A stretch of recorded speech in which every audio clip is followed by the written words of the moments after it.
Yo, what's good, everybody? Welcome back to the Backyard Dialogue. Man, I can't believe that we on episode 3 already. But look, tonight we gonna dive into something that shapes everything from how we love to how we trust. The difference between being raised on love versus being raised on survival. Cause trust me, those two things right there can shape how you move in every relationship you got, whether it's friendships, family, lovers, even how you treat yourself. Most of us don't realize we're not reacting from who we are now, we're reacting from how we was raised. So pull up and let's talk.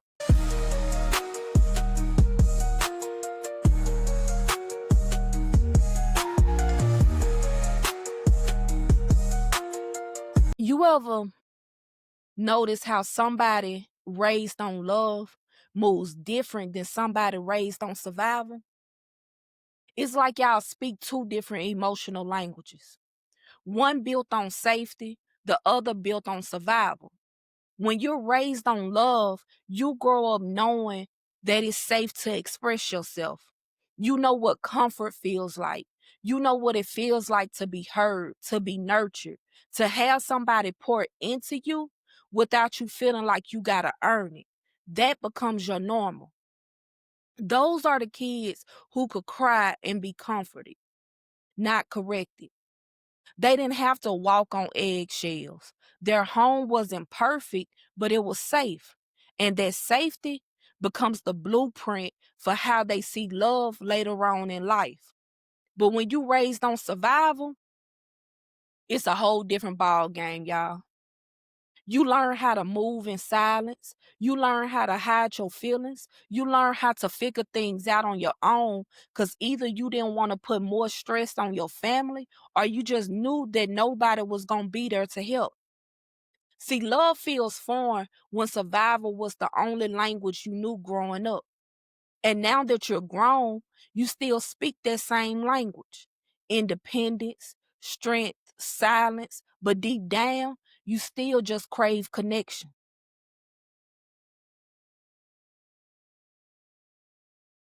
See, I think about the kids who grew up with parents saying, I love you every day, hugging them, celebrating the little wins, versus kids who grew up hearing life hard, figure it out, or don't cry, toughen up. Those two upbringings create two completely different love styles. The love raised kids chase comfort. They look for reassurance and consistency. The survival raised kids chase security. They want to know, are we safe before they ever open up?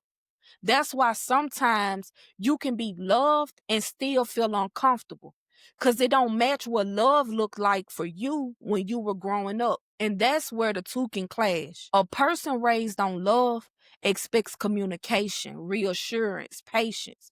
But a person raised on survival expects disappointments. So they build walls before love even gets a chance to show up.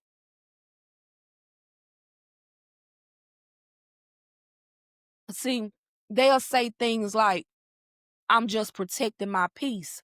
But really, they're protecting their pain. They don't know how to receive softness. It feels suspicious. They think love got to be proven through struggle or sacrifice, not by peace. It's not that survival kids don't want love. It's that they were taught love comes with conditions, or that love got to be earned.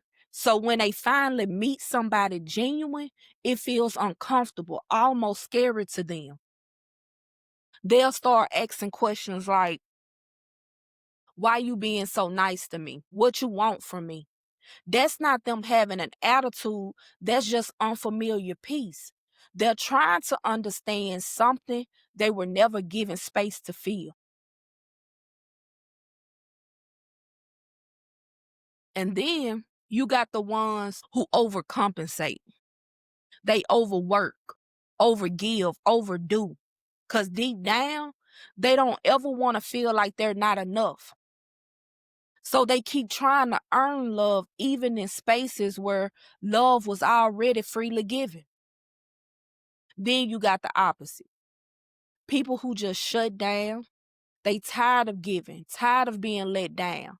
So they just stop expecting things. They confuse numbness with peace, when really it's just exhaustion. But here's the thing, both sides bring something valuable to the table.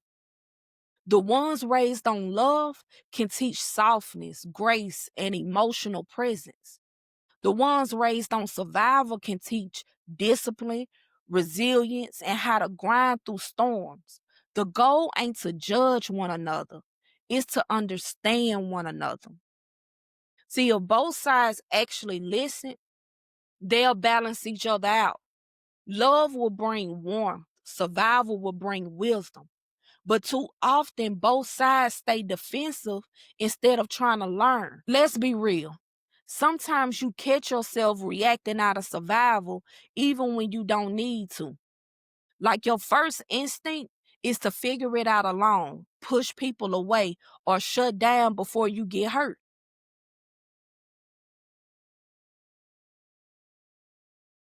And look, you know I gotta be honest with y'all. So I must admit, I do that sometimes too.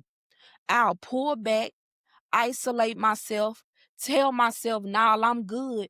But I gotta stop and remind myself, not everyone is out to hurt me. It's okay to lean on people now. It's okay to trust peace. That's where healing comes in.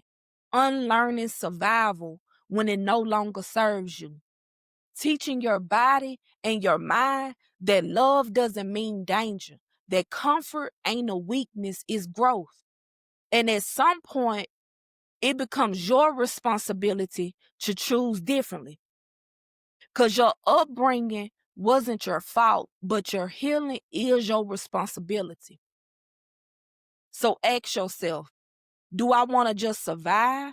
Or do I want to experience love the way it was meant to be? That question alone can shift everything. Maybe for you, that means letting somebody love you without fighting it, or apologizing to someone you shut out, or even just saying to yourself, I deserve love that doesn't hurt. See, survival might have kept you alive, but love, real love, is what helps you grow. And growth don't mean weakness, it means peace. So yeah, some of us was raised on love, some on survival, but the real power is when you get old enough to choose how you want to live. You don't have to repeat what you grew up in. You can build something better. But here's what I learned on that journey.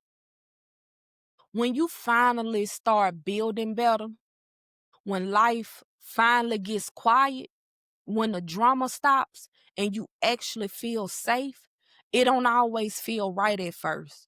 You start looking around like, wait, why does peace feel weird to me? And that's exactly what I want to dig into next. Yeah, that's right. We're about to do a 2-topic episode. I don't want to wait until next week. Plus, y'all keep on asking me to make these episodes longer, right? So I'm going to give y'all about 8 seconds to go refill y'all cups and pull up a little closer, because we're about to talk about why peace can feel boring when you grew up in chaos. So hurry up, go get your drink and come back.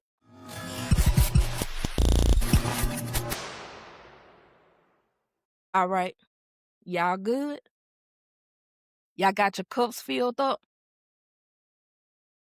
Look, so we just talked about being raised on love versus being raised on survival, and how that shapes the way we love and protect ourselves.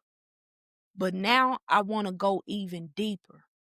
Why does peace feel boring when you grew up in chaos? See, once you finally start healing, the quiet hits different. No yelling, no drama, no confusion.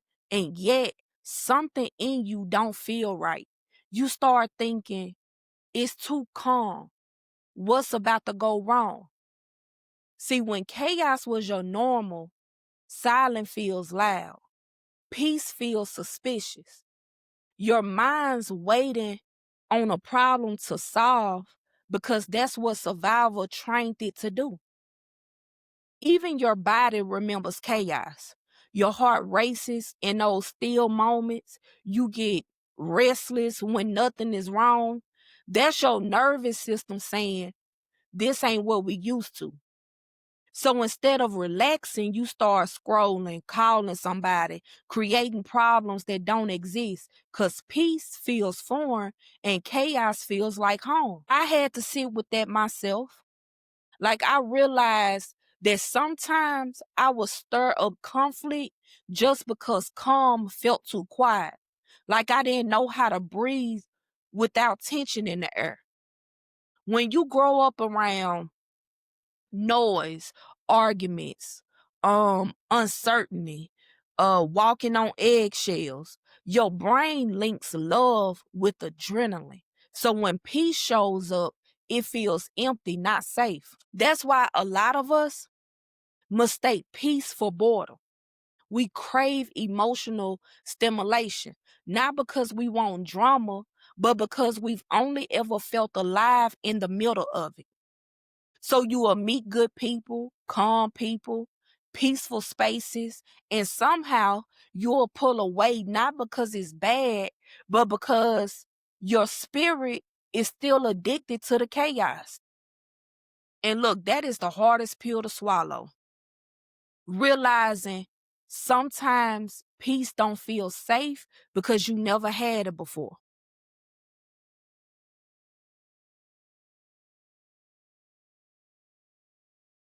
It's like sleeping on a real bed after years on the floor or sleeping on the couch.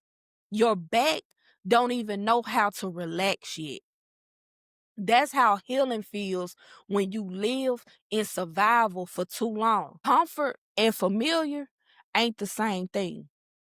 Familiar feels easy even if it's unhealthy. Comfort takes work because it's new. Ask yourself, do I miss people or situations that stressed me out?